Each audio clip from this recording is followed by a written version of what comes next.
Well, a very good evening to you and welcome yet to another alluring edition or rather episode of the Candid Talk. Well, my name is Evans Okinyi. Now, joining me to understand and demystify Kenyan politics is none other than Professor Herman Manyora himself. Prof, welcome to the show. Thank you, thank you, thank you. Yes. Thank you. I can see today you look quite smart. Wonderful. Mm-hmm. Yeah. African wear? Yes, Hakika 10,000. This one? A man called Odanga, brought to us by none other than Richard Mwenja. Okay. Yes. This Odanga guy seems to know the Prof and Richard because I've actually not seen him. He'll give you me one actually. You should talk to Richard. Talk to Richard. I stimulate. I should know people. Yeah, yeah. Now, Prof, a number of things are taking place in the country, and yesterday, okay, well, as you know, the president is out of the country, and the first, or rather, the commander, right now, the one who is sailing the ship of the country is none other than Rigathi Gachagua, our deputy president. And in fact, he had some interview yesterday just to touch a little bit on this. And that interview was conducted by Sophia Wanuna. And as usual, Kenyans have gone out there on Twitter and each and every place bashing Sophia Wanuna, saying that perhaps she did not ask questions relevant to the Kenya Kwanza manifesto. I mean, what can you tell to Kenyans bashing journalists outside then, perhaps saying that they are not being professional in matters of conducting the interviews? They should go and do it instead of Sophia Wanuna. Maybe they know better. I saw even the likes of Ndindi Nyoro actually. They're doing what? Attack Sophia Wanuna, say that she did not actually give the DP enough time to articulate. They are politicians. Sophia Wanuna is a journalist. She's doing her things the best way she knows how. If they think they are better, why can't they go to the Standard Group to employ them? And that's what I was wondering. Yeah. If they think they can do better than Sophia Wanuna, they should go and do it. Okay. Yeah, the employer is looking for good people. Atambia Sophia Wanuna go home. Let Ndindi Nyoro do. What is this manifesto about all the time? I think we are past elections. This is now running government. It's not about winning an election. An election has come and gone. So in fact, you're challenging Ndindi Nyoro to go look for the deputy president and interview him on his own? Yes, if he wants. Yeah, so that if he does a good interview, you can sell the interview. In fact, they will pay him. KTN will pay him. So that we make Ambia KTN will let him msichana ajue kuinterview. Mimi nimeinterview jamaa. Take this. So that we make the comparison between Sophia Wanuna. And on a light touch. But you know, people will always say something. However good you are, people will attack you. Yeah. So Sophia Wanuna should not be worried. Okay. But I'm sure she's not worried because it's part of the trade. Yeah. Of course, Prof, that was just on a light note. Well, today I want us to focus something to do with the Western people, actually the unity of the Luhya community as a whole, and what the future actually portends to them in matters politics in this country. And of course, we've seen, since those are the days of Kijana Wamalwa, Mudia Wori, Martin Shikuku, Masinde Muliro, at least this time around we are seeing the Luhya nation at the central part of the government. Yeah. All to the help of Musalia Mudavadi. Are they at the center?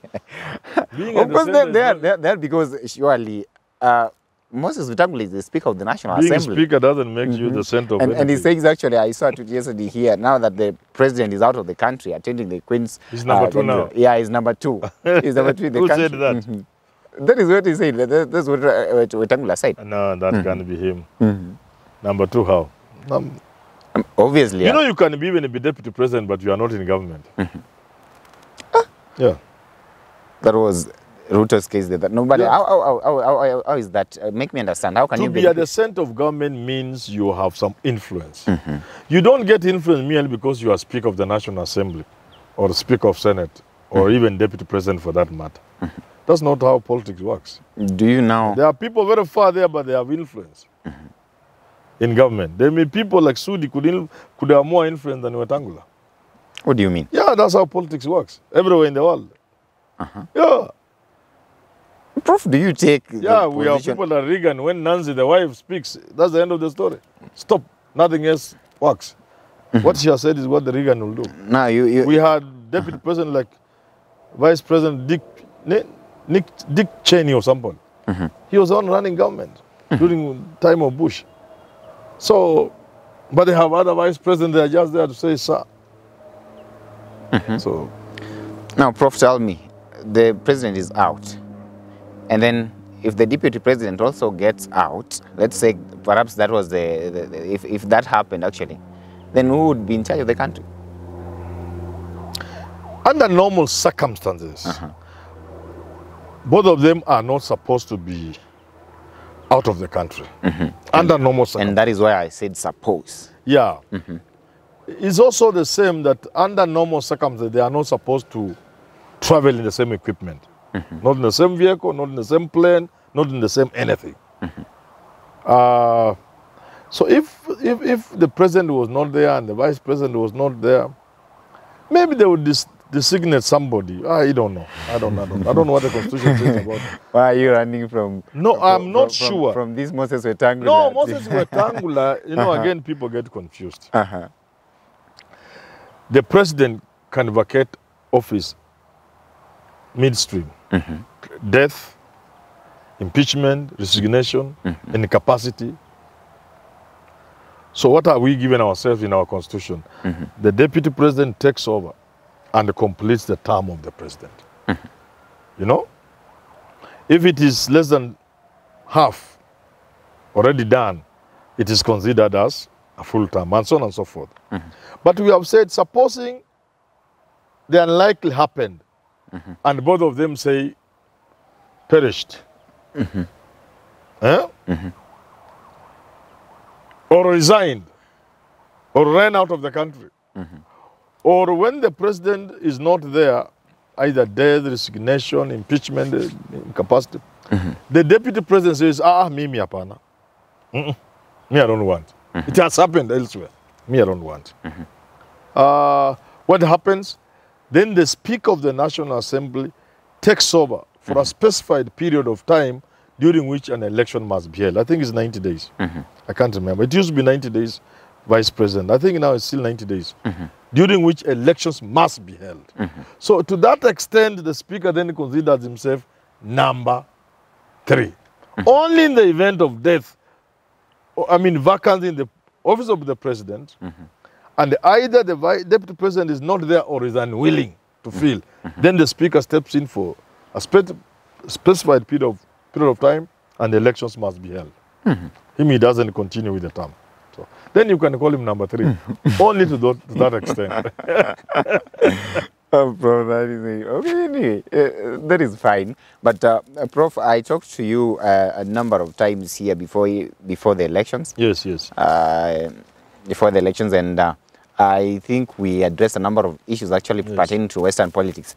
And from the onset, from how things were at that point, Prof, you told me this was a misstep for Musalia Mudavadi and Moses Wetangula. To do what? To go to Ruto's side. I thought so. Yeah. So what happened? Maybe I was wrong. Yeah. Not that maybe. I could have been wrong, but how was I seeing it? I was convinced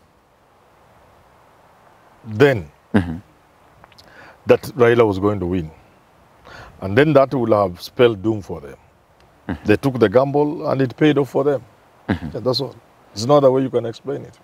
I was more than convinced Raila was going to win. Raila is not the president, Ruto is the president. So they are lucky to that extent. It doesn't invalidate anything I said. Yes. Now, Prof, does this now, there's that time when people were actually trying to gauge now who is the Luhya spokesperson, because some sort of division was seen down there with Tuoli and Oparanya pulling the other direction, Moses Wetangula and Mudavadi pulling this other direction. Could we then conclude that because Raila did not land that seat, then perhaps Mudavadi and Wetangula actually succeeded in being declared the so-called Western Kenya kingpins? So far, no. But they can work towards it. They have a head start. If Mudavadi pulls up his socks and takes up the challenge that we have always thrown his way, then he can become, or Wetangula. It's easier now for them to be, one of them to be the kingpin of Western than it was before. But again, it's not easy. It's not easy. Because like we said, Raila controls more than 70–60% of Western. And that happened. So They may try, but they may not again be 100% successful. Again, it depends on what Atwoli and Oparanya will choose to do. If they coil their tails and, and hide under the table, then Kina Mudavadi will have a field day. But even if that happens, they must have what it takes to move there and grab what was theirs.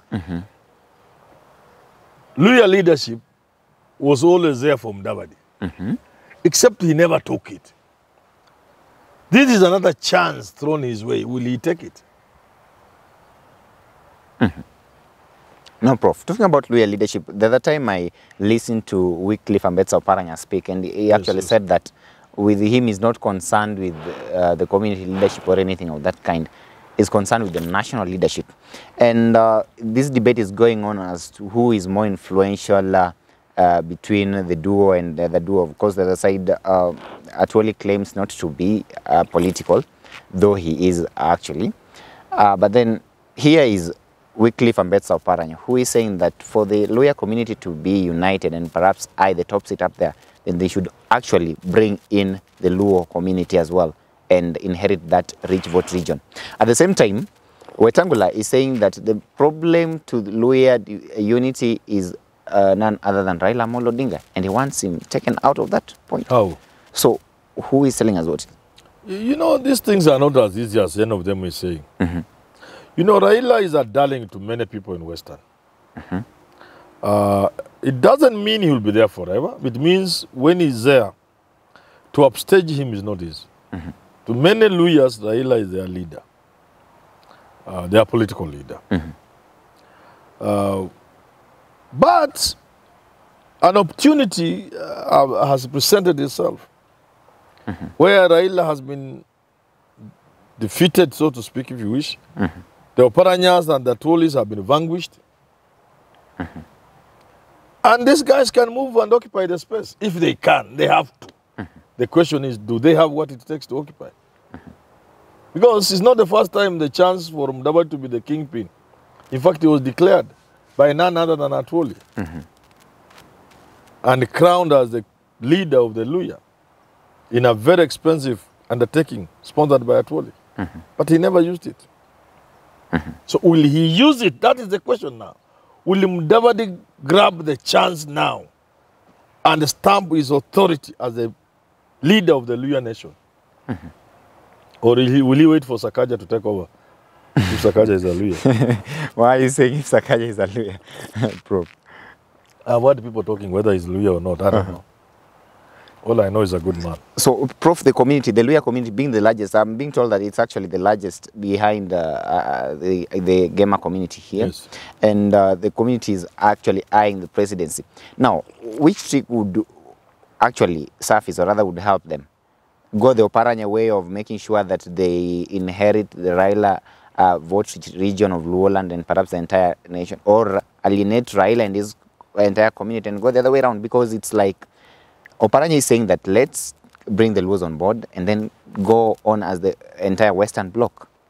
But Wetangula is seeing him as an obstacle in all this. Let's remove Raila.